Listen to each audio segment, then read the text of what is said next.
Santmat channel को subscribe करें, साथ ही घंटी को दबाकर ऑल नोटिफिकेशन सेलेक्ट करें।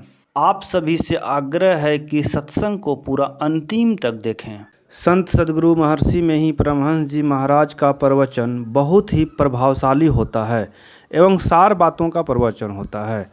आप लोग गुरु महाराज के प्रवचन को मन से सुने एवं अंतिम तक सुने एवं सत्संग का लाभ उठावें। मुझे उम्मीद है गुरु महाराज का प्रवचन सुनते सुनते आप लोगों में भक्ति भाव बहुत प्रबल होगा एवं बहुत लाभ होगा। श्री सद्गुरु महाराज की जय। महर्षि में ही सत्संग सुधा सागर। संत सद्गुरु महर्षि में ही परमहंस जी महाराज का यह प्रवचन संतमत सत्संग मंदिर मनिहारी, जिला कटिहार में दिनांक 25/10/1952 ईस्वी के प्रातःकालीन सत्संग में हुआ था। प्रवचन नंबर 25। बहुदेव उपासना ठीक नहीं। बंदो गुरुपद कंज, कृपा सिंधु नर रूप हरि, महामोह तम पुंज, जासु बचन रवि कर निकर। प्यारे लोगों, लोकामति का भोरा रे, लोकामति का भोरा रे, जो का सीतन तज कबीरा, राम ही कौन निहोरा रे, लोकामति का भोरा रे। तब हम ऐसे, अब हम ऐसे, यही जन्म काला, जो जल में जल पैठन निकसे, यों ढूढ़ी मिला जुला रे, लोकामति का भोरा रे। राम भगति में जाको हित चित, वाको अचरज कहा, गुरु प्रसाद साधु की संगति, जग जीते जात जुलाहारी, लोकामति का भोरा रे।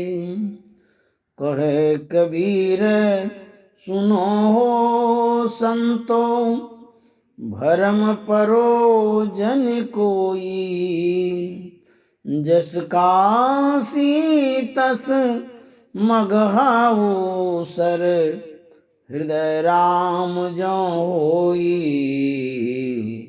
भरम परो जन कोई।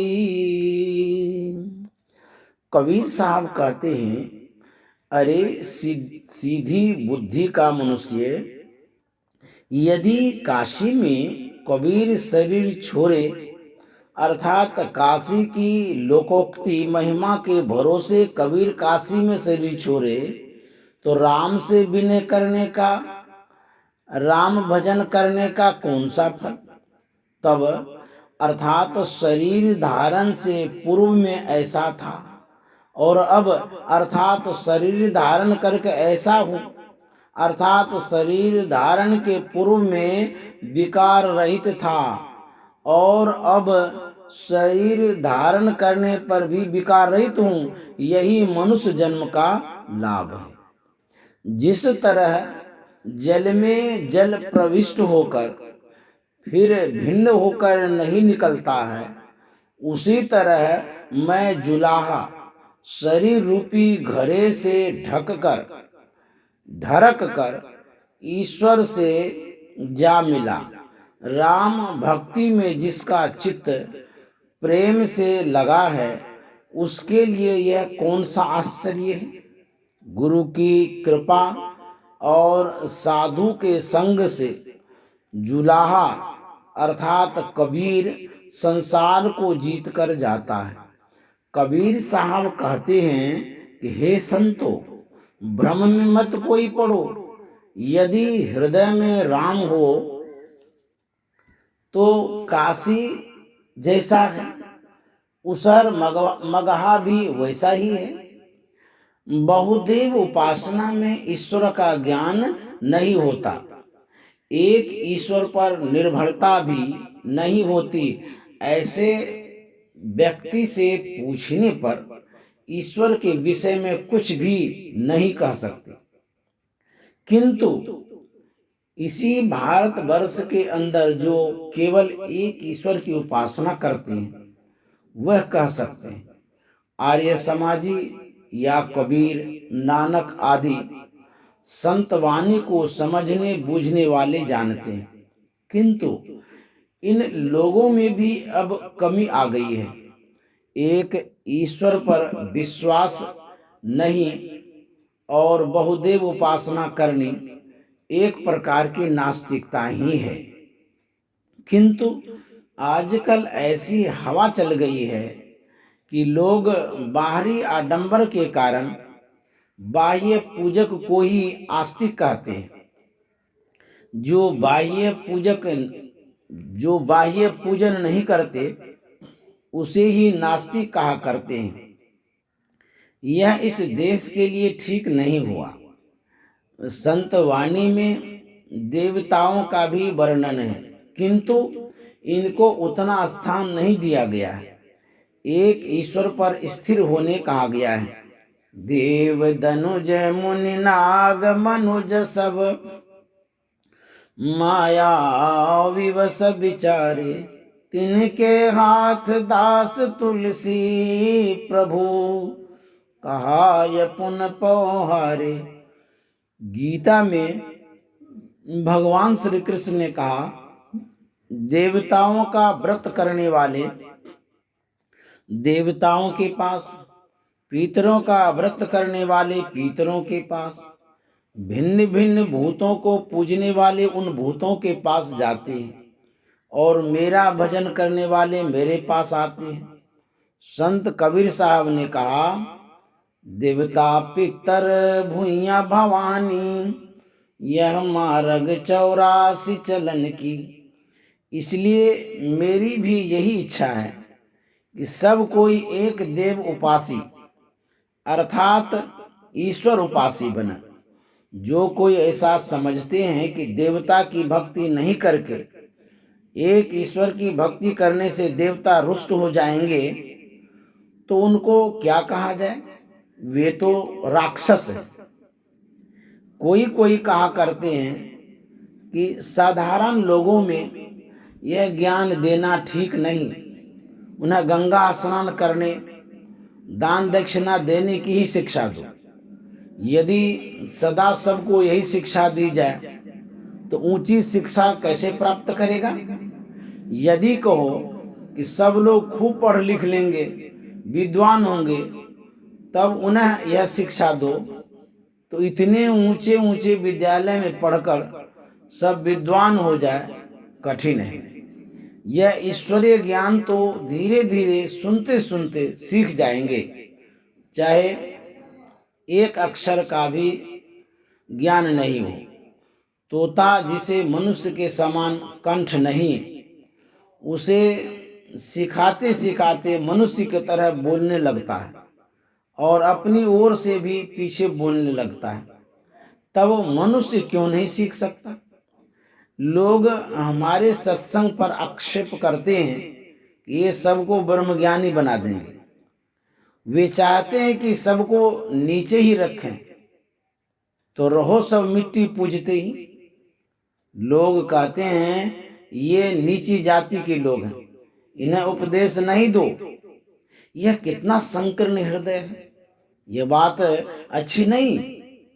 एक ईश्वर की उपासना वाले की ऊर्ध्वगति होती है और वह मोक्ष प्राप्त कर लेता है, किंतु अनेक देव उपासी संसार की ओर जाता है और जन्म मरण के चक्र में रहता है।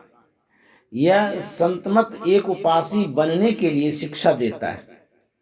इसलिए ईश्वर के स्वरूप को जानो। ईश्वर के स्वरूप को जानने के लिए थोड़े में जानना चाहो तो 5 कर्मेंद्रियां, हाथ, पैर, मुंह, गुदा और लिंग, 5 ज्ञानेंद्रियां, आँख, नाक, कान, जीभ और त्वचा, और 4 अंतःकरण, मन, बुद्धि, चित्त, अहंकार। कुल 14 इंद्रियों से उसका ज्ञान नहीं होता। पैर से तीर्थादि जाओ, हाथ से हवनादि करो, मुंह से स्तुति अच्छे अच्छे शब्दों में भजन गाओ, किंतु ईश्वर को नहीं जान सकते। ये सब 14 इंद्रियां ईश्वर को पाने के सर्वदा अयोग्य हैं। मन तो अंधा है, यह पहचान ही नहीं सकता। बुद्धि के विचार में ईश्वर स्वरूप आता है, किंतु पहचान नहीं सकती। चित्त केवल कंपन अर्थात मन को डुलाने के लिए जानता है, और अहंकार से मैंपन का ज्ञान होता है। इन इंद्रियों से पहचान नहीं सकते, अपनी चेतनात्मा से पहचान सकते हो। जब इस पर इंद्रिय आदि चश्मे का आवरण न हो। इन इंद्रियों से अपने को छुड़ाकर चलना भक्ति है। जगन्नाथ जी का दर्शन करने अथवा गंगा स्नान करने के लिए चलना उसकी भक्ति है। उसी प्रकार ईश्वर से मिलने के लिए चलना ईश्वर की भक्ति में दाखिल होना है। ईश्वर भक्ति का ज्ञान सबको देना चाहिए। एक ईश्वर की उपासना ठीक है, बहुदेव उपासना ठीक नहीं। बहुदेव उपासी ईश्वर को भूल जाता है, वही नास्तिक है। फिर ऐसा भ्रम कि अमुक जगह मरने से स्वर्ग और अमुक जगह मरने से नरक होगा, यह बात नहीं हो सकती।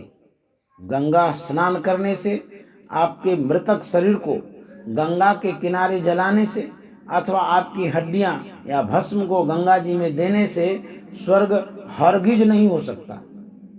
पाप करके पुण्य करें, इससे पाप नहीं कट सकता। पुण्य का फल अलग और पाप का फल अलग मिलेगा। आपने किसी से 2 रुपया कर्ज लिया और किसी को 2 रुपया दान दिया, इसलिए वह महाजन आपसे रुपया नहीं मांगे, यह कहाँ की बात है? वह तो कहेगा कि आपने दान अपने लिए किया, मुझे उससे क्या, मेरा रुपया दो। युधिष्ठिर भगवान श्री कृष्ण के समक्ष झूठ बोले, बल्कि उनकी प्रेरणा से झूठ बोले, फिर भी 2 मुहूर्त तक नरक में रहना पड़ा। उसके लिए खातिरदारी नहीं हुई। जो कर्म कीजिएगा उसका फल भोगना ही पड़ेगा। तब आप कहेंगे कि क्या कर्म फल से कोई छूट नहीं सकता? सौर जगत में रहने से सूर्य का प्रभाव पड़ेगा ही।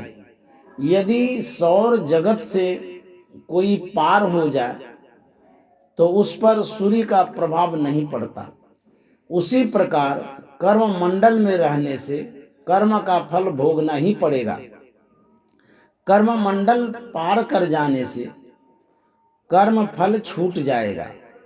इसीलिए मैंने पहले ही कहा कि अपने को इंद्रियों से छुड़ाओ। चौथ चारि परिहरहु बुद्धि मन चित्त अहंकार, विमल विचार परम पद निज सुख सहज उदार। विनय पत्रिका। विचार में अपने का ज्ञान होता है, किंतु पहचान नहीं। अपने को चतुष्ट अंतःकरण से छुड़ाओ, कर्ममंडल से पार हो जाओगे, अपनी पहचान होगी और मोक्ष मिलेगा। फिर कर्म बंधन से छूटोगे। कर्म की हो ही स्वरूप ही चिन्हे। लोक लोकांतर में जाने से मुक्ति नहीं मिलती, कभी न कभी फिर यहाँ आना ही पड़ेगा। इसलिए अपने को सब आवरणों से छुड़ाकर कैवल्यता प्राप्त करो और मोक्ष प्राप्त कर लो, फिर आवागमन से रहित हो जाओगे। अगस्त जी ने श्री राम को कहा था कि राजा श्वेत ब्रह्मा के लोक में गए, दान नहीं किया था, अतः उसको वहां भी भूख प्यास सताती थी। उसको निज मृत शरीर का मांस भोजन करने की आज्ञा ब्रह्मा ने दी। वहां भी भूख प्यास सताती थी। कर्म से छुट्टी वहां भी नहीं। बैकुंठ में जय विजय विजय एक समय सनक सनंदन और सनत कुमार आदि को रोका तो वहां भी शाप लगा और रावण कुंभकर्ण हुआ। जहां द्वैत है वहां तक ऐसा ही रहेगा, अद्वैत में ऐसा नहीं होगा। एक ईश्वर उपासना में कोई विघ्न नहीं हो सकता। मजबूत होकर एक ईश्वर की उपासना में लगो। ईश्वर नहीं है यह सोचना बहुत बुरी बात है। पहला, जो जीव माने ईश्वर नहीं, दूसरा ईश्वर माने किंतु उपासना नहीं, बहुदेव उपासी हो, और तीसरा जीव ईश्वर कुछ नहीं माने, स्वर्ग नरक भी नहीं माने। ये 3 प्रकार के नास्तिक हैं।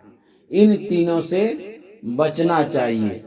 श्री सद्गुरु महाराज की जय।